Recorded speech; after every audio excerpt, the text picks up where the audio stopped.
তো hello guys, চলে আসলাম আমি আবারও একটি নতুন ভিডিওতে। আশা করি তোমরা সবাই ভালো আছো, আমি অনেক ভালো আছি। তোমরা দেখতে পাচ্ছ আমি জৈব সারযুক্ত বালু দিয়ে একটা মাটি তৈরি করেছি এবং এই মাটিটা আমি টবের মধ্যে দিব এক ধরনের ফুলের গাছ লাগাবো বলে।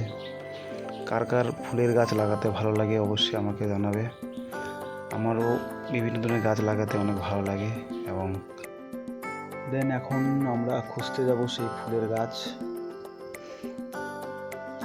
তো এই হচ্ছে ঘাস ফুলের গাছ, দু ধরনের গাছ, দু কালারের গাছ।